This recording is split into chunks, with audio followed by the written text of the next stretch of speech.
제가 기억에 남는 TV 광고가 있습니다. 아마 여러분들도 다 들어보셨을 거예요. 여러분 이런 광고 보셨습니까? 묻지도 않고 따지지도 않는 광고.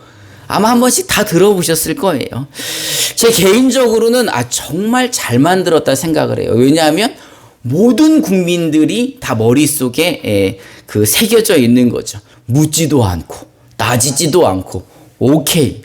아니 보험을 가입하는데 묻지도 않고 따지지도 않고 된다니 아마 제가 봤을 때는 대한민국 어르신들은 다 가입하셨을 것 같아요.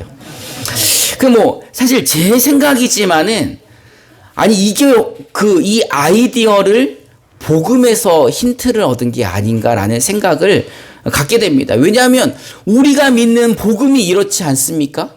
아무것도 하나님이 묻지도 않으셨고 따지지도 않으셨고 그리고 하나님이 선택하시고 우리에게 구원을 베풀어 주신 것 아닙니까? 할렐루야. 오늘은 대림절 첫째 주입니다. 이 대림절이라는 것은 대강절 이렇게 부르기도 하지만 예수님이 오시는 그 성탄절 그 전에 4주간을 말하는 거예요. 그럼 4주 동안에 뭘 하는 겁니까? 이제 오실 예수님을 기다리는 거죠. 주님이 오시기를 기다리는 절기가 바로 대림절입니다. 여러분 누군가를 기다려 보신 적이 있으십니까? 요즘 최근 가장 많이 기다려 보신 분이 누구실까? 요즘 사람들은 택배 아저씨를 제일 많이 기다린다고 하더라고요. 내가 주문한 물건이 언제 올지 또 주문하면 요즘엔 언제 와요? 그 다음 날이면 바로 오잖아요. 로켓 타고 와서 로켓 배송 이렇게 하지 않습니까? 근데 하루만 늦어지면은 뭐가 빠져요? 목이 빠지죠, 목이. 농담인데 아무도 안 웃으시네. 목 빠져보신 적이 없으신가? 사실 이스라엘 백성들이 기다렸던 분이 있는데 그분이 바로 메시아입니다. 메시아는 정말 전설 같은 분이에요. 왜냐하면 1000년을 기다렸는데도 메시아가 오시지 않았던 거예요.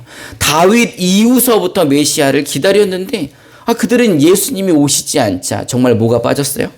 목이 빠진 사람이 있을지도 모르죠. 메시아라는 이 단어는 기름 부음 받은 자라는 뜻입니다. 구약에서는 제사장, 선지자 그리고 왕에게 적용된 징명이에요. 징명. 근데 이제 다윗 시대를 지나면서부터 왕다운 왕이 나오지 않은 거예요. 이상적인 왕이 나오지 않자 이제는 인류를 대망하는 이 유일한 구세주로 이 메시아의 개념이 바뀌면서 구체화가 되어갑니다. 왜냐하면 다윗 이후에 진짜 하나님 마음에 합한 왕도 없고 정말 백성을 아끼는 그런 왕이 없기 때문에 그 결과로도 나타나잖아요. 역사로도. 이스라엘은 12개의 지파가 하나 되지 못하고 그래서 결국은 남쪽과 북쪽으로 나뉘어지고 나라가 분단되니까는 세력이 어떻게 될까요? 약해지죠. 그러다 보니 강대국들에 의해서 멸망당하기도 하고 또 포로가 되기도 하고 식민지가 되기도 하고 그런 세월을 1000년 동안을 이들은 그런 세월을 살았던 거예요. 그러니 메시아, 구원자를 기다리지 않을 수가 없는 거죠. 그런데도 위안이 되었던 예언이 있습니다. 바로 이사야 선지자가 했던 임마누엘의 예언입니다. 우리 이사야서 7장 14절을 개역개정으로 한번 읽어봅시다. 시작.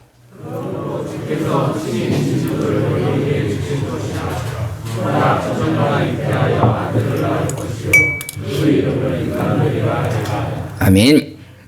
우리 한 절 더 읽어봅시다. 이사야 9장 6절 개역개정으로 한번 읽어봅시다. 시작. 이는 하나님과 우리에게 하고 하나님을 우리에게 주시받았는데 그의 어깨는 정사를 세우고 그의 이름은 지도자라 무사가 전능하신 하나님이라 영원하신 하나님이라 영원하게 왕이라. 아멘. 하나님은 이사야 선지자를 통해 메시아에 대하여 알려주십니다. 메시아가 누구인가? 그의 이름은 임마누엘이고 그는 기묘자이고 모사이고 전능하신 하나님이시고 영존하시는 아버지이고 평강의 왕이다 라고 소개를 해주시는 겁니다. 여러분 임마누엘이 무슨 뜻인지 우리 임마누엘 교회는 너무 잘 알지요. 하나님이 우리와 함께 하신다라는 뜻입니다. 이 기묘자라는 단어는 히브리어로는 펠레라고 하는데 경이로운 일, 불가사의한 일, 이런 것들을 뜻하는 단어입니다. 그러니까 메시아라는 것은 하나님께서 이스라엘을 위해 준비하신 아주 경이롭고 불가사의한 방식으로, 즉 처녀가 잉태하여 아들을 낳게 되는 기이한 일이 벌어진다는 겁니다. 그래서 처녀가 잉태하여, 남자를 알지 못하는 자가 성령으로 잉태하여 아이를 낳는데 그 아이가 바로 임마누엘이다라는 것이에요. 그 임마누엘이 메시아라고 말하는 겁니다. 이 메시아가 바로 전능하신 하나님이고 영존하시는 아버지이시고 평강의 왕이라는 거죠. 이런 분을 1000년 동안 기다리는 거예요. 다윗 이후로부터 메시아가 오시기까지 거의 1000년입니다. 근데 메시아는 진짜 전설 따라 삼천리처럼 만나본 사람도 없고 왔다는 소문을 들어본 적도 없고, 여러분 거의 1000년이면은 혹시 안 오시는 거 아니에요? 이런 생각을 할지도 모르죠. 그런데 이스라엘은 이런 소망을 가질 수밖에 없는 거예요. 왜냐하면 현실이 너무 비참하니까. 강대국들에 의해서 계속 침략당하고 멸망당하고 북이스라엘은 없어지기까지 했어요. 나라 자체가 없어졌습니다.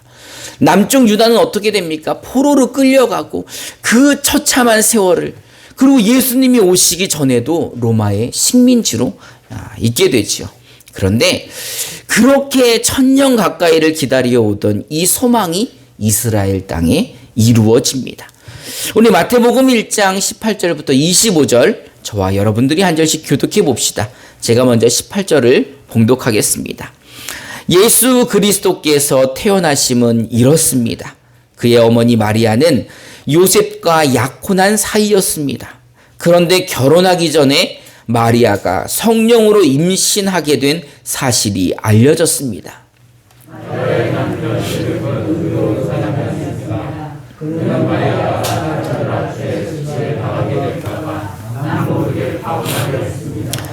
요셉이 이런 생각을 할 때 주의 천사가 꿈에 나타나 말했습니다. 다윗의 자손 요셉아, 두려워하지 말고 마리아를 내 아내로 맞아라. 마리아가 가진 아기는 성령으로 임신된 것이다. 마리아가 아들을 낳을 것이니 그 이름을 예수라 하라. 예수가 그의 백성을 그들의 죄로부터 구원할 것이다. 이 모든 일이 일어나게 된 것은 주께서 예언자를 통해 말씀하신 것을 성취하기 위함이었습니다. 성령과 잉태의 아들을 낳을 것이요 그를 임마누엘이라 부를 것이다. 임마누엘이란 하나님께서 우리와 함께하신다 그 뜻입니다. 잠에서 깨어난 요셉은 주의 천사가 명령한 대로 마리아를 아내로 맞아들였습니다. 그러나 요셉은 아들을 낳을 때까지 마리아와 같이 자리에 갔습니다. 마리아가 아들을 낳자 요셉은 그 이름을 예수라고 불렀습니다. 아멘. 요셉과 마리아는 결혼하기로 약속된 사람이죠. 지금으로 말하면 약혼자인 것입니다. 근데 마리아가 결혼하기 전에 임신을 했죠. 그래서 요셉이 너무 착한 사람이라 조용히 파혼하고자 했습니다. 왜냐하면 이게 드러나면 마리아가 죽기 때문인 것이죠. 이 일을 남편이 될 요셉에게 천사가 나타나는 거예요. 그래서 그에게 알려주고, 이름도 예수라고 알려주고, 임마누엘의 뜻도 알려주지요. 그리고 이 아이가 이 이사야 선지자의 예언 속에 있었던 그 아이라는 것을 알려줍니다.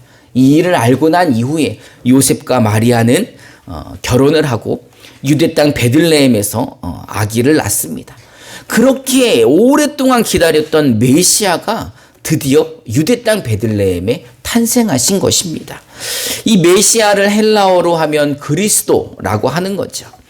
이 사건을 우리는 성육신이라고 합니다. 예수님께서 육신을 입고 세상에 오셨다라는 것입니다. 하나님의 신성은 그대로 지닌 채 인간의 몸을 입고 이 땅에 오신 것입니다. 여러분, 동정녀, 남자를 가까이 하지 않은 처녀가 성령으로 잉태되었답니다. 여러분은 믿으십니까? 여러분 믿으십니까? 이게 바로 우리랑 세상 사람들의 차이예요. 세상 사람들은 절대 믿을 수가 없어요.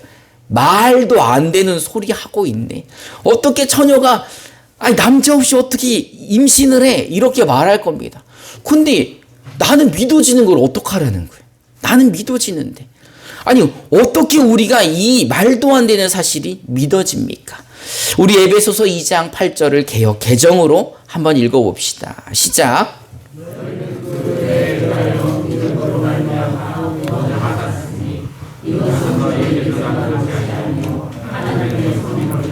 아멘. 우리는 은혜를 입은 자이기 때문에 이 사실이 믿어지는 거예요. 여러분, 우리 안에 있는 믿음을 누가 주셨다는 겁니까? 하나님이 주신 거예요. 하나님이 선물로 우리에게 주셨기에 이 사실이 믿어진다는 겁니다. 세상 사람들은 아무리 믿으려 해도 안 믿어지지만 하나님으로부터 은혜를 받아 믿음을 선물 받은 우리들은 이 사실이 믿어진다는 겁니다. 여러분, 선물은 얼마 내면 받을 수 있습니까? 얼마라고요? 아니, 내가 이제 선물을 준비했어요. 선물을 준비했는데, 이거 내가 10만 원 주고 준비했는데, 그냥 3만 원만 줘. 이거 선물이에요, 아니에요? 아니에요? 제가 예전에 동서울 터미널에서 버스 타고 이제 감곡으로 내려오려고 하는데, 어떤 아저씨 두 분이 올라오시더니 갑자기 행운권을 나눠준다는 거예요. 그래서 신경도 안 쓰고 앉아있는데 아저씨가 내 앞에도 행운권을 이렇게 주셨어요. 그러면서 이제 소개를 하는데 자기들이 오늘 줄 행운의 선물은 롤렉스 시계라는 거예요. 아니, 그 비싼 선물을 왜 주나? 그랬더니 여차저차해서 회사가 망하고 어쩌고 그래서 그냥 국민들에게 이 서비스를 하려고 한다. 그리고선 행운권을 뽑았는데 내가 당첨된 거예요. 좋아요, 안 좋아요? 공짜라는데, 선물이라는데, 그래서 너무 설레서 그 선물을 받았는데 이제 아저씨가 이 선물은 공짜인데 부가세는 별도라고. 그래서 그날 저는 3만 원 내고 장난감 시계를 구매를 했습니다. 여러분, 선물을 주는 사람은 값을 지불했지만 선물을 받는 사람은 공짜예요. 돈을 낸다면 그거는 선물이 아닌 거죠. 하나님이 우리에게 은혜로 선물을 주셨습니다. 그게 바로 믿음이에요. 그 믿음 우리가 돈 내고 사지 않고 우리가 아무것도 하지 않았는데 하나님이 그 믿음을 선물로 주셔서 우리는 하나님의 아들 예수가 동정녀를 통하여 이 땅에 그리스도로 오셨다는 사실이 믿어진다는 것입니다. 할렐루야. 이 믿음이 그러니까 내가 믿는 게 아니라 누가 주신 믿음으로? 하나님이 주신 믿음으로 내가 믿어지게 하셨다는 겁니다. 그러니 예수 믿는 게 은혜라는 것입니다. 그러면 여러분, 예수님은 이 땅에 왜 오셨습니까? 왜 성육신 하셨습니까? 왜 하나님의 외아들이 하늘 보좌를 버리고 왜 이 땅에 인간으로 오셨습니까? 우리 마태복음 1장 21절을 개역 개정으로 한번 읽어봅시다. 시작.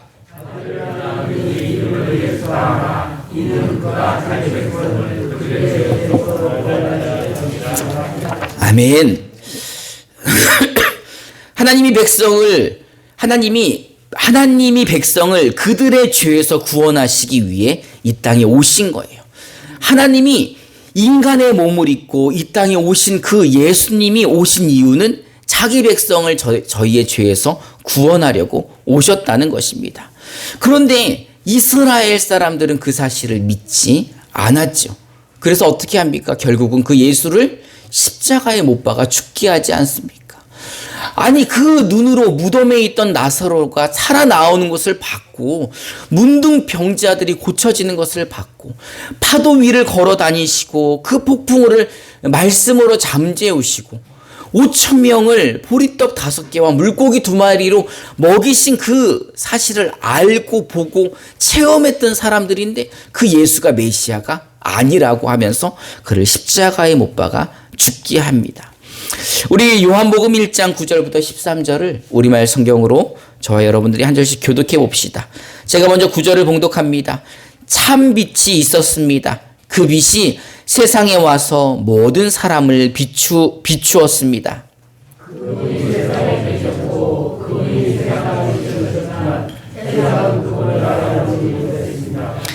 그분이 자기 땅에 오셨지만 그분의 백성들이 그분을 받아들이지 않았습니다. 그러나 그분을 영접한 사람들, 또 그분의 이름을 믿는 사람들에게는 하나님의 자녀가 되게 하셨습니다. 함께 읽겠습니다. 이 사람들이 하나님의 자녀로 태어난 것은 혈통이나 육정이나 사람의 뜻으로 된 것이 아니라 하나님의 뜻으로 된 것입니다. 아멘. 참빛이 세상에 오셔서 모든 사람들을 비추어 주셨지만 세상이 그분을 알아보지 못했습니다. 그리고 1000년 가까이 기다려왔던 그 백성들마저도 그분을 메시아로 받아들이지 않았다는 겁니다. 그러나 영접한 사람들, 영접했다는 게 뭐예요? 그 예수님을 믿은 사람들, 그 이름을 믿은 사람들에게는 하나님의 자녀가 되는 권세를 주셨다는 겁니다. 여러분, 예수님을 메시아 곧 그리스도로 믿으십니까? 이 믿음을 누가 주셨다고요? 하나님이 우리에게 선물로 주셨다는 겁니다. 그 은혜를 입어 믿음을 선물로 받은 사람들은 예수님의 이름을 믿게 하신 거예요.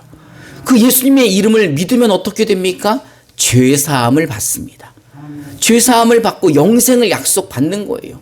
근데 그뿐만 아니라 하나님의 자녀가 되는 권세까지 주셨다는 거예요.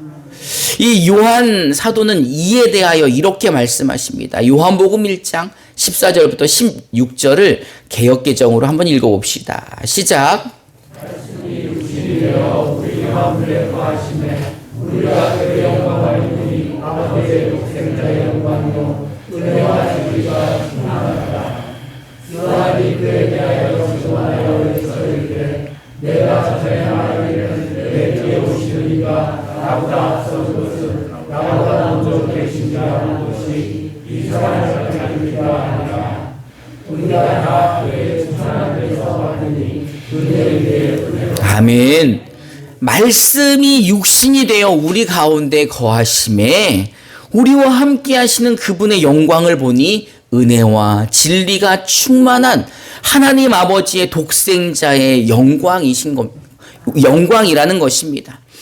여러분, 전능하시어 천지를 창조하시며 온 우주 만물을 다스리시는 그 여호와 하나님의 독생자께서 누구를 위해 죽으셨다는 거예요?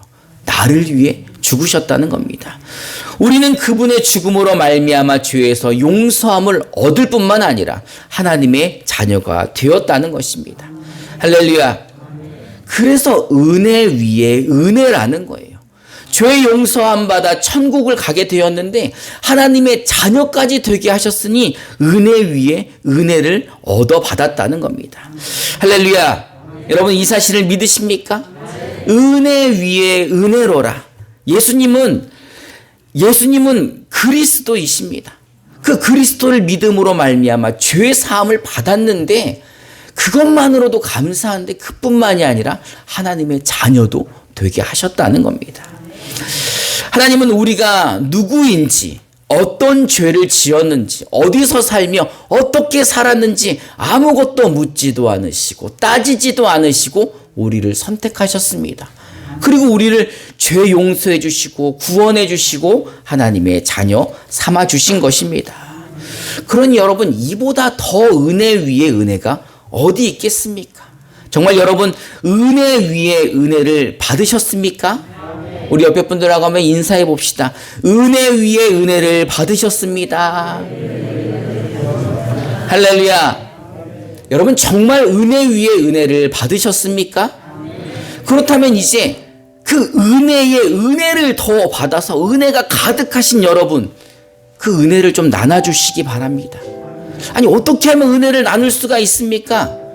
여러분, 그 은혜를 어떻게 받으셨습니까? 어떤 은혜를 받으셨습니까?